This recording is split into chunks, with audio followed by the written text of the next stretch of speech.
నమస్తే వెంకటేష్ గారు. నమస్తే సార్. మీది ఏ ఊరండి? మాది జోగులాంబ గద్వాల జిల్లా ఐజా మండలం బింగిదొడి గ్రామం. అచ్చా, ఇది ఎప్పుడు పెట్టిండ్రు మీరు? ఈ జూలైలో పెట్టాం సార్. దీని పేరేంది? ఇది పేరు వచ్చేసి BSMR 736.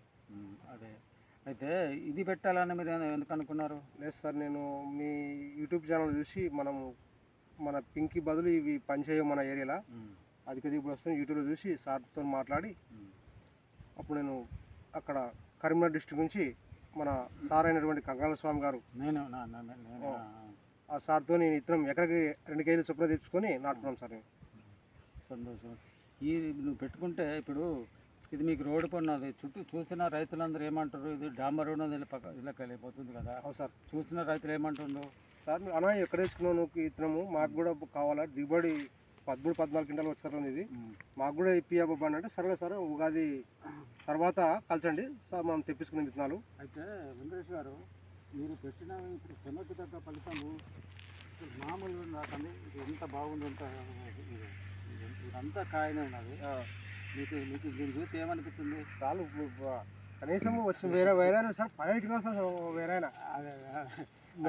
ఎకరాశ్రం నేసాయన అని ఇది BS బండి ఆపి 1 గంట వచ్చి చూసినాడు సార్. 15 క్వింటాలు కానీ నన్ను 15 కిలోలు కాకుండా అంటున్నాడు. 15 క్వింటాలు వస్తుందని అందరూ అనుకుంటారు సార్. అయితే ఈ రకంగా ఉన్నది కాబట్టి మీకు అక్కడ సంతోషం అనిపిస్తుంది? సంతోషంగా సార్. పని తక్కువ, శ్రమ అసలేదు సార్, శ్రమ అస్సలేదు. ఈ మళ్ళీ సార్ నేను ఈ గన్ పంపుతో కొట్టలేదు సార్, మామూలు స్టాండ్ పంప్ లేదు సార్. 2 పార్లు చేతి పంపుతో కొట్టాను ఇంత ఉన్న మొక్క ఉన్నప్పుడు. అది స్టాండ్ పంప్ సార్. ఇక్కడ ఒక తాట 300 లీటర్ల డమ్ము వాటర్ నింపుకొని దాంట్లో ఫుట్బాల్ వేసి పెట్టుకుంటే ఇంకా 2 చోట్ల అక్కడ పారి ఇక్కడ పెట్టుకుంటే మొత్తం చేను అంతా అయిపోయింది.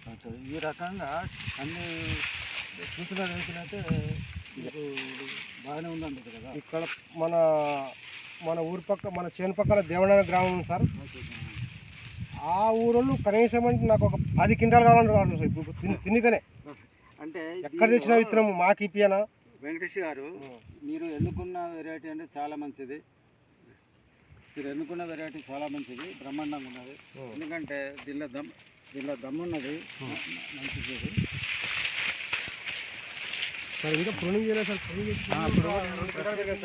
ప్రూనింగ్ చేయమని చెప్పిన, మీరు ప్రూనింగ్ అయితే చేస్తున్నట్టుంటే మీకు ఇంకా 2-3 క్వింటాలు పెరిగేది. అయినా ప్రూనింగ్ చేయకుండా కూడా ఇంత కాపు ఆగిందంటే చెట్టు భరించలేకపోతుంది. సార్ ఇంకోటి సార్, నాకు కనీసం అంటే 6 ఫీట్లు ఉంది సార్. ఇది 6 ఫీట్లు నాకన్నా అవుతుంది సార్. ఇది అంతా ఎక్కడ చూసినా గుత్తులుగా కాయ ఉన్నది. సరే, ఈ సంవత్సరం మళ్ళీ ఇది ఈ పంటను మళ్ళీ వేయాలనుకుంటున్నారా? సార్. ఇక మీకు మంచిగా దిగుబడి అనుభవం అయింది కాబట్టి, ఒకసారి చూసారు కాబట్టి మీకు అనుభవం అయింది కాబట్టి వేసడానికి వెనక ముందు ఆడారు. లేదు, మనకు పండింది సార్. పంట పండింది. దాదాపు కూడా 14 క్వింటాలు వచ్చిన 1,40,000 సార్. ఒక ఎకరాకి 30,000 పెట్టడం పోయినా 1,10,000 మిగులుతుంది. శ్రమ తక్కువ, ఊళ్ళో ఖర్చు లేదు సార్. లేదు సార్, ఫోన్కి రాస్తారు, తప్పించుకొని ఫోన్కి రాస్తారు, అడ్డం లేదు సార్. ఫోన్కి అంటే తీసుకుంటా వీడియోస్ నీకు పంపించిన వీడియో కన్నా ఇప్పుడు ఇన్ని ఎక్కువ ఇది ఏంది గింత ఉంటా కంది అసలు మిరాకిల్ అనిపిస్తుంది దీన్ని చూస్తేనే. ఎక్కడ దొరికాలి ఇంత కంది ఇంత అన్న కొడుకు రేటు పెట్టుకున్నాను సార్. అట్లా పెట్టుకున్నా అంటే ఇది రూపాయి పెడితే 10 రూపాయలు ఇచ్చిపోతుంది మనకి. నమ్మకం ఎట్లా కనబడుతుంది, ఆకు తక్కువ ఉంది, కాయ ఎక్కువ ఉండదు. ఎంత సరిగా మళ్ళీ అదేంటంటే కింద నుంచి కాసిందండి. కిందికి ఇప్పుడు మన ఏ కంద అయినా మీద కాస్తుంది, కింద నుంచి కాసింది. ఫీట్ నరకు ఎంత ఎక్కువ ఈ నుంచి లెక్కేస్తే సగం బారడు ఉంది, సగం బారడు చేతడు జబ్బెడు అన్నట్టు. అయితే ఈ రకంగా గింత దిగుబడి అన్నాక నీకు 13 కాదా 10 నీకు అసలు కూర్చున్నాక అక్కడ మనం చూసి ఆన్లైన్లో చూస్తే కొంచెం తక్కువ ఉంది, ఇది చూస్తే ఇంత కంది ఇంత దిగుబడి మందు పోలేక నేను తరచని కూలి మంచి సార్. 1600 మందు కొట్టిపోతాం. వెంకటేష్ గారు, మీరు ఈ రకంగా ఈ వెరైటీని ఇంత పండించినందుకు చాలా థ్యాంక్స్ అండి. ఇట్లా ఉండదంటే నాకు చూసిన కొద్దీ చూడాలనిపిస్తుంది, హ్యాపీగా ఉన్నది. రైతుకి ఇట్లా ఇట్లా దిగుబడి వచ్చినాక ఇంకేం కావాలండి? ఇది ఏంటి కందా కాయాలి తెంపి కుపోసినట్టే మారబెట్టు సార్. వరి పంట ఎట్లా ఉంది అట్లా ఉంది సార్. పోతా వరి పంట చూస్తారు ఇట్లా ఇస్తే మొత్తం చేసిన పంట ఉంది సార్. ఇది 7 ఫీట్లు ఎన్ని ఫీట్లు పెట్టినావు? ఇది 12 జాలు ఉంది సార్. 12 అడుగులు అంటే దాదాపు 9 ఫీట్లు ఉంటుంది. 9 ఫీట్లు ఉంటుంది. 9 ఫీట్లు పెట్టినా కూడా ఇళ్ళకెళ్ళి ఒకరికొకరు నడువ రాకుంటున్నది. ఒకటి సారిగా అక్కడ బాడు సగా బాడికి ఎక్కువ చెట్టు, బాడికి ఎక్కువ ఉన్నది. ఇంత ఉంది సార్. ఒక్క చెట్టు ఆ చెట్టు ఇది ఏంటంటే కింద మంట లేవకుంటున్నది. ఎందుకంట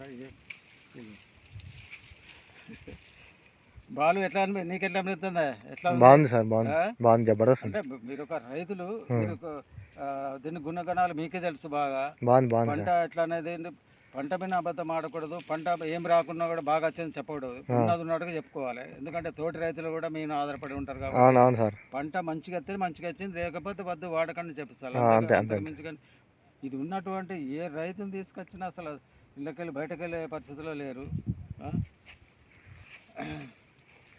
వెంకటేష్ గారు మంచి పనికి వస్తుంది. మంచి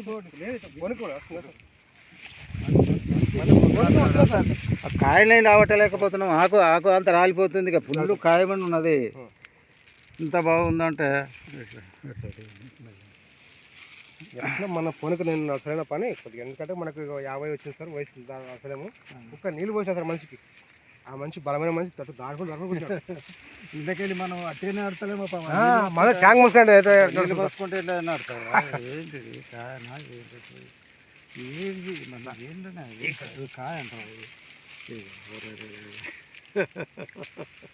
ఎక్సలెంట్ సార్. రూపాయి పంట పడింది సార్. ఒక్క రూపాయి పంట, ఒక్క ఇంచు కూడా తక్కువ. రూపాయికి రూపాయి ఏమన్నా భాస్కర్ కాకుండా ఒక ఇది ఏంటయ్యా కందులు అవి ఇటు బాలుడిది అట్లా తీసుకుంటా కొంచెం అంగీగా కర్రగా సార్, అంగే కర్రగా అది. రైతు చెమట పడుతుందయ్యా, బట్టలు చూసుకోవద్దు.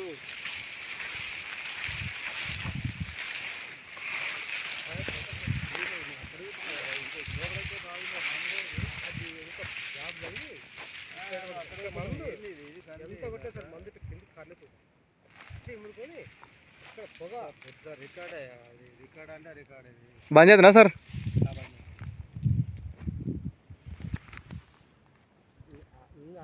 లేవు సార్.